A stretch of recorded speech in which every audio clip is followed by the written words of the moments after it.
ஒரு நடிகனுடைய ரசிகனாக இருப்பது தவறு என்று நான் சொல்ல மாட்டேன். ஆனால் ரசனை என்பது அண்டானோ குண்டானோ அடக்கி கடக்கு போயிட்டு இருக்கு. ஒரு நடிகனுடைய ரசிகனாக இருப்பது தவறு என்று நான் சொல்ல மாட்டேன். ஆனால் ரசனை என்பது ரசனையோடு இருக்க வேண்டும். எத்தனையோ இளைஞர்கள் ரசிகர் மன்றத்து தோழர்கள் இரத்த தானம் செய்கிறார்கள், ஏழை குழந்தைகளுக்கு உதவுகிறார்கள், வாழ்க்கையிலே பெண்கள் வாழ்க்கை நடத்த வேண்டும் என்று தையல் இயந்திரம் கொடுக்கிறார்கள்.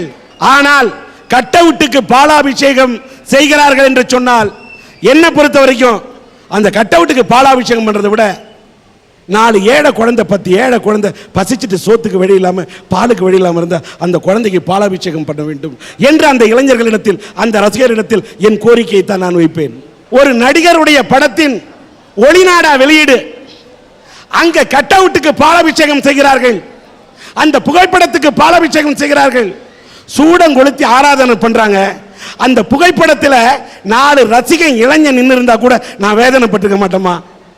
பெண்கள் நிற்கிறார்கள், சேலை அணிந்த பெண்கள் நிற்கிறார்கள். ஆண் கெட்டா பரவாயில்லம்மா, ஆண் கெட்டாது இந்த நாட்டை சம்பவமா, ஒரு பெண் கெட்டாது சரித்திரமா.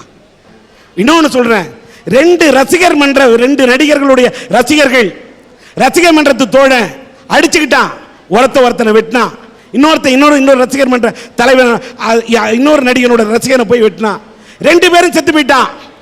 அந்த ரசிகர் மன்றத்து தோழனுக்கு அந்த ரசிகர் மன்றத்தின் தலைமையிலிருந்து 10,000 ரூபாய் கொடுக்குறாங்க.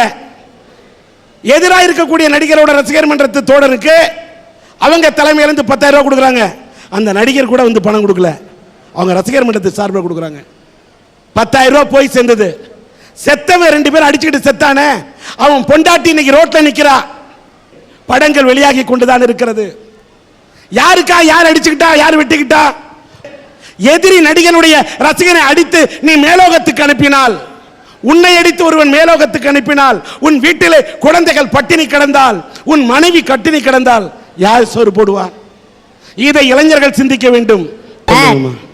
இப்ப இங்க ஒரு வயசான பாட்டியோ இல்ல தாத்தாவோ வந்து ஐயா தர்மம் போடுங்க சாமின்னு கேட்டா என்ன பண்ணுவீங்க? அவங்க தள்ளாத வயதில் இருக்காங்களே, பரவாயில்ல தர்மம் போடலான்னு போடுவோம்.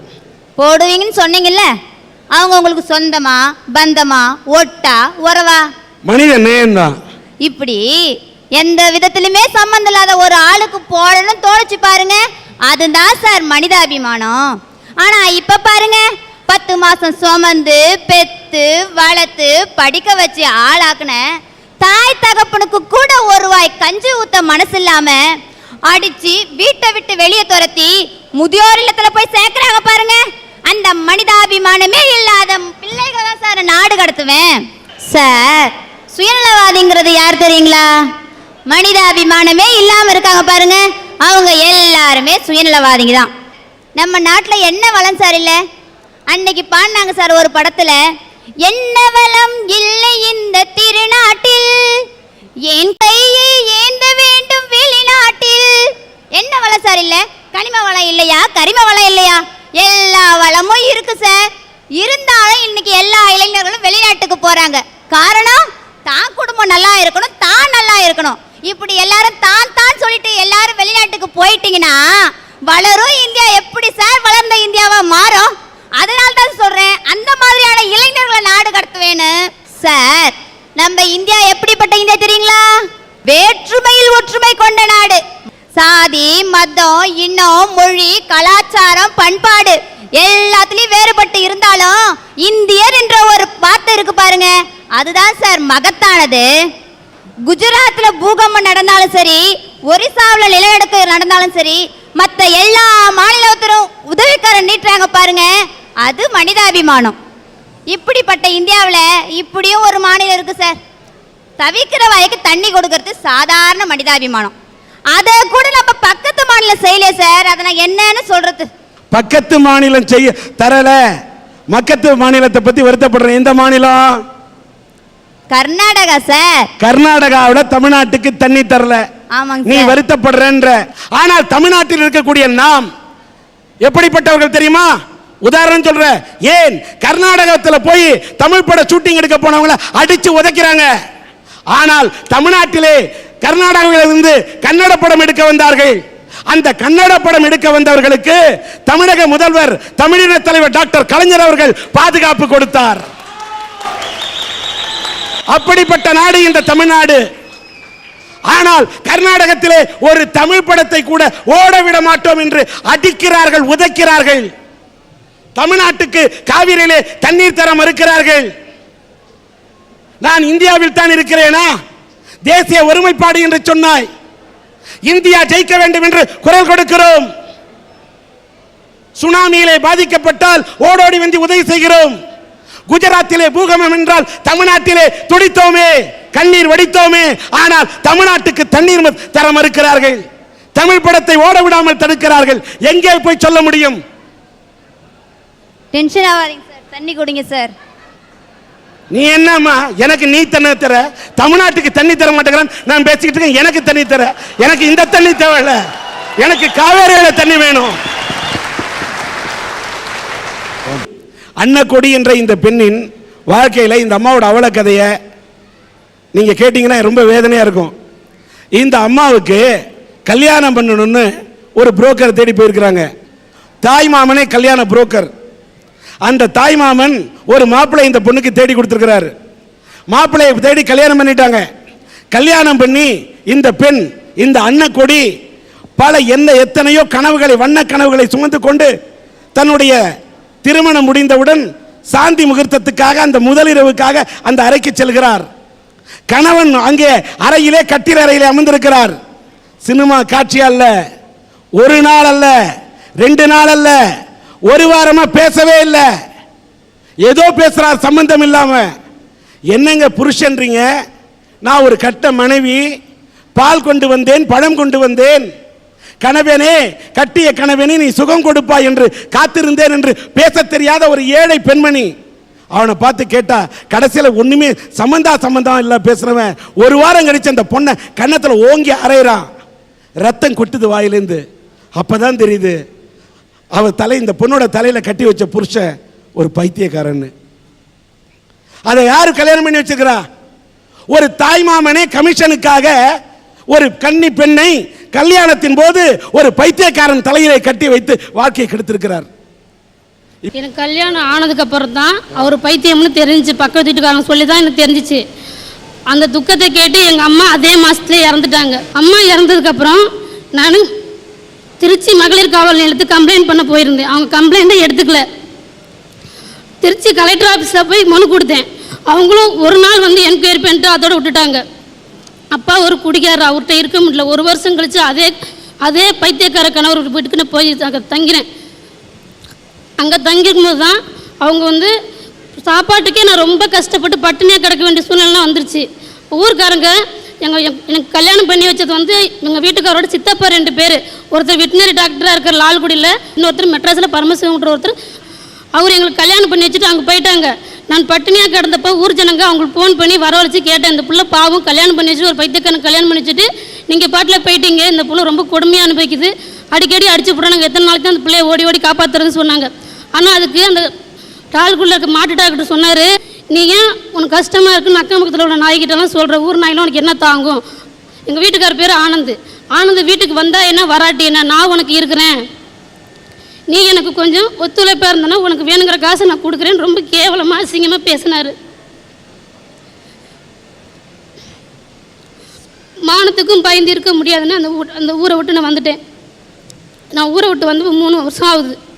சமீபத்தில் 3 மாதத்துக்கு முன்னாடி நான் அவரை பஸ் ஸ்டாண்டில் எதாச்சியாக பார்த்தேன். அந்த லால்குடியில் இருக்கிற மாட்டு டாக்டராக இருக்கிறவர் என்னை பார்த்து கேட்குறாரு, அன்னைக்கு என்னமோ பெருசாக ஒத்துக்க மாட்டேன்ட்டு போனேன், இன்றைக்கி நடு ரோட்டில் வந்து நிற்கிற, நீ உனக்கு தான் இந்த நஷ்டம், எங்களுக்கு ஒன்றும் நஷ்டம் கிடையாது. இதே ஆனந்தனுக்கு நாங்கள் அடுத்த மாதம் கல்யாணம் பண்ண போகிறோம், என்ன பண்ண முடியும் அங்கே உன்னால், நான் நினச்சேன்னா எது வேணுமாலும் சாதிப்பேன், உன்னால் சாதிக்க ஆகாது அப்படின்னு சொல்லிட்டாங்க. ஏன்னா அவங்க சொன்னது வந்து எனக்கு ஒன்றுமே தெரில. என்னை வந்து அவங்க கேவலமான சுயநலத்துக்காக இன்னொரு பொண்ணு என்ன கெடுத்தது இல்லாமல் இன்னொரு பொண்ணோட வாழ்க்கையும் கெடுக்க பார்க்குறாங்க. அந்த பெண்ணு யாருன்னு எனக்கு தெரியாது, அந்த ஊர் பேர் தெரியாது.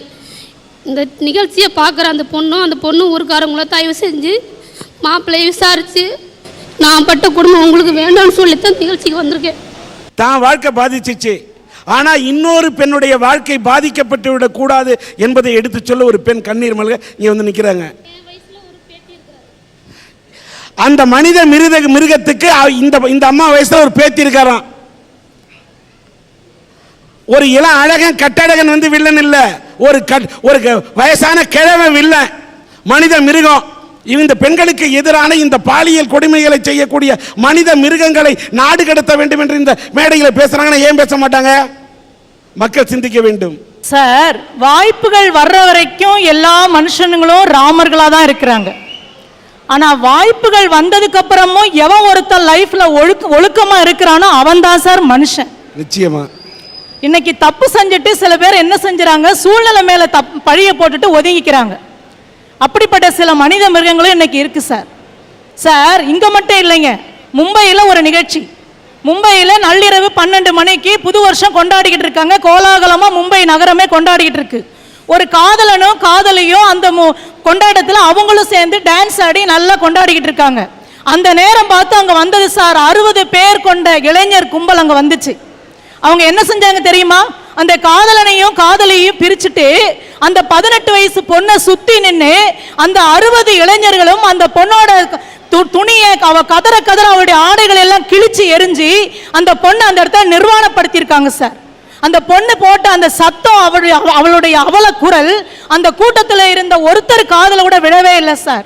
இன்னைக்கு இந்த சமுதாயத்தில், இந்த நாட்டில், இந்த உலகத்தில் மூல முடுக்கில் எல்லாம் எத்தனையோ பெண்கள் பாதிக்கப்பட்டுக்கிட்டு, சில மனித மிருகங்களால் பாதிக்கப்பட்டுக்கிட்டு அவங்க போடுற அவல குரல் இன்னைக்கு நம்ம காதுகளில் எட்டாம இருக்குங்க சார். 1988 வருஷம் 20 வயசுல நான் ஒரு பள்ளி ஆசிரியராக முடிச்சுட்டு நான் வேலைக்கு போனேன். அப்படி வேலைக்கு போகும்போது ஒரு ஆறு நடுவில் சார், அந்த ஆறை தாண்டி தான் நான் வேலைக்கு போக வேண்டிய சூழ்நிலை. அப்படி ஆற்றை தாண்டி போகும்போது, ஆற்றை தாண்டி போனா மழை வந்துச்சுன்னா அந்த ஆறு ஃபுல்லாக தண்ணி போகும். அதில் எனக்கு நீச்சலும் தெரியாது, நான் போகவும் முடியாது. அந்த சமயத்தில் ஆற்றை தாண்டி போக முடியாத சூழ்நிலை இருந்ததுனால தலைமை ஆசிரியர் என்ன செஞ்சார், பக்கத்து வீட்டில் ஒரு பையனை கூப்பிட்டு இந்த டீச்சர் அக்கான்னா சொல்லி அமைச்சார் சார். டீச்சர் அக்காவை கொண்டு போய் பள்ளிக்கூடத்தில் விட்டுட்டு வந்திருப்பா, இந்த ஆற்றுல தண்ணி வருது போக முடியாது, அவங்க பள்ளிக்கூடத்துக்கு போட்டு 2 நாளைக்கு தண்ணி வடிகிற வரைக்கும் கொண்டு விட்டுட்டு வந்திருப்பான்னு சொன்னார். ஆனால் அந்த பையனும் அப்படிதான் சார் வந்தான். அவன் விட்டுட்டு திரும்பி வரும்போது அங்கே இருந்த காலி பசங்க, அந்த ஊரில் டீ கடையில் பேசிட்டு இருந்த காலி பசங்க என்ன பண்ணாங்க தெரியுமா, டேய் உங்கள் ஆளை கொண்டு விட்டுட்டு வந்துட்டியான்னு கேட்டானுங்க. அன்னைக்கு அவன் மனசில் வச்சுக்கிட்டான் சார், இவங்க தான் நம்ம ஆளு அப்படின்னு சொல்லி. 3 மாதம் பொறுத்து ஒரு லெட்டர் வருது சார் வீட்டுக்கு. லெட்டரை பிரித்து படித்து பார்த்தா நிறைய கவிதைகள், காதல் கவிதைகள். அந்த லெட்டரை படிச்சுட்டு எனக்கு கொதிச்சு போயிட்டேன். அம்மாட்ட சொன்னேன், அவங்க அக்கா பெரியப்பா பொண்ணு எனக்கு ஃப்ரெண்டு, அவங்க கிட்ட சொன்னேன். அவங்களும் எடுத்துக்கிட்டு அந்த லெட்டரை அவங்க வீட்டுக்கு அப்பா அம்மா கிட்ட போனாங்க. அங்கே போய் சொன்ன உடனே அவங்களும் கண்டிச்சாங்க சார். அவனை கண்டிச்சதுக்கு அப்புறம் ஒரு நாள் நான் பள்ளிக்கூடத்துக்கு போயிட்டு இருக்கேன். எதிரில் வந்தவன் எங்கள் அப்பா அம்மாட்டெல்லாம் போய் சொல்லி இந்த மாதிரி பண்ணிட்டீங்கல்ல, உங்களை என்ன பண்ணுறேன் பாருங்க அப்படின்னு சொன்னான். நான் சொன்னேன், தம்பி இப்பயும் உன்னை தம்பியாக தான் நான் நினைக்கிறேன், நீ இந்த மாதிரிலாம் எண்ணத்துக்கெல்லாம் இடம் கொடுக்காதேன்னு சொல்லிட்டு நான் போயிட்டேன். நீ என்ன செய்வேன்னு சொல்லிட்டு நான் போயிட்டேன். ஒரு நாள் பள்ளிக்கூடம் விட்டு நான் வழியில் வந்துக்கிட்டு இருக்கேன்.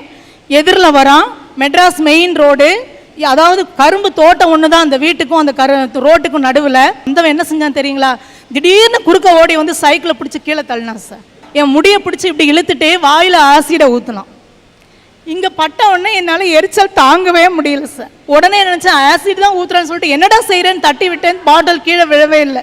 திரும்ப அவன் என்ன செஞ்சான் தெரியுங்களா, இப்படி பிடிச்சி இந்த பக்கம் கொட்டிட்டு எனக்கு கிடைக்காத நீ வேற யாருக்குமே கிடைக்கக்கூடாது அப்படின்னு சொன்னான். என்னால் தாங்கவே முடியல எரிச்சல். அந்த ஒரு க்ஷணம், அந்த 5 நிமிஷம், எல்லாரும் சினிமாவில் தான் அந்த ஆக்சிடென்ட் அந்த மாதிரி இதை பார்த்துருப்பீங்க, நான் நேர்லையே அனுபவிச்சிட்டேன் சார். செத்து பொழைச்சவண்டான்னு சொல்லி ஒரு பாடல் வரும், எமனை பார்த்து சிரிச்சவண்டான்னு சொல்லி, அது நான் செஞ்சுட்டு வந்திருக்கிறேன் சார் அந்த கொடுமையை. அந்த 2 மாதம் அந்த ஹாஸ்பிட்டலில் இருந்தேன். ஒவ்வொரு இரவும் நான் தூங்கியது கிடையாது. நம்ம என்ன தப்பு செஞ்சோம், அதாவது இந்த உலகத்தில் பெண்ணாக பிறந்தது தப்பா, இல்லை நல்லா படிச்சுட்டு வேலைக்கு போய் குடும்பத்தை காப்பாற்றணும்னு நினச்சது தப்பா இந்த சமூகத்தில், இல்லை காதலே வேண்டான்னு சொல்லி ஒழுக்கமாக இருந்தது தப்பா, இனிமேல் நம்ம உயிரோடு இருக்கக்கூடாது, ஆண்களை கண்டாவே எனக்கு பிடிக்கல சார், அப்படி ஒரு சூழ்நிலைக்கு வந்துட்டேன் நான். எங்கள் அண்ணாலாம் கூட இருந்து என்னை எவ்வளவோ இது பண்ணாங்க. நிறைய பேர் ஆஸ்பத்திரிக்கு பார்க்க வந்தாங்க, எல்லாரும் எனக்கு ஆறுதல் சொன்னாங்க. எல்லாரும் சொன்ன ஆறுதல் எனக்கு கொஞ்சம் கொஞ்சமாக என்னை தேடி கொண்டு வந்துச்சு. அப்படி பார்க்க வந்தவர்கள் ஒரு மனித தெய்வம் வந்துச்சு. அப்படி பார்க்க வந்தவர்கள்ல ஒரு மனித தெய்வமும் வந்தது சார். அவர் வந்தவர் என்ன தெரியுமா சொன்னாரு? உன்னுடைய உடம்பில் மேல் உள்ள அந்த ஊனம் பெரிதல்ல, உன் மனசுல இருக்கிற அந்த தழும்பை அகற்றிடு, நான் உன்னை நான் கல்யாணம் பண்ணிக்கிறேன் அப்படின்னு சொல்லிட்டு ஒரு மனித தெய்வம் வந்துச்சு சார் எனக்கு. எந்த ஒரு ஆணும் அவன் நல்லா இருந்தாலும் சரி, அவன் நல்லா இல்லாட்டிலும் சரி, தனக்கு வர்ற மனைவி அழகாக இருக்கணும்னா எந்த ஒரு ஆணும் தூய்மையை மட்டும்தான் அவர் பார்த்தாரு.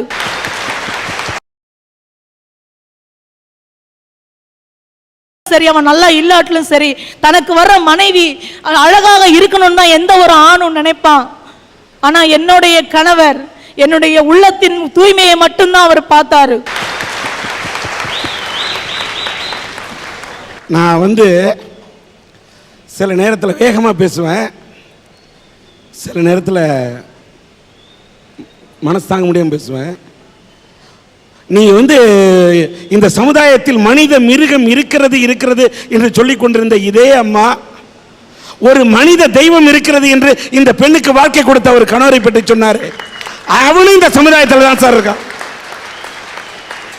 அந்த மனித தெய்வத்தை நான் மேடைக்கு அழைக்கின்றேன்.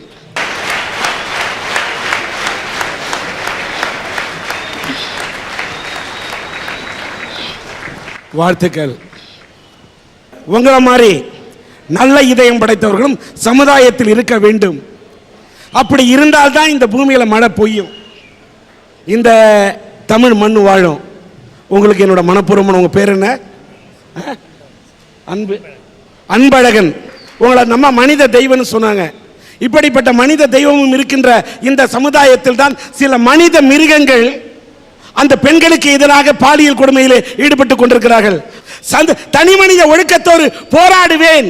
இப்படிப்பட்ட விஷயத்தை அச்சப்படாமல் இந்த அரட்டை அரங்கத்திலே பெண்ணே நீ முடங்கி கிடக்க கூடாது, பாரதி கண்ட புதுமை பெண்ணாக நீ பொங்கி வர வேண்டும் என்று நாங்கள் சொன்ன கருத்தை ஏற்றிக்கொண்டு இந்த அரங்கத்துக்கு உரையாற்றிய பெண் சிங்கமே, உன்னை மனதார பாராட்டுகிறேன்.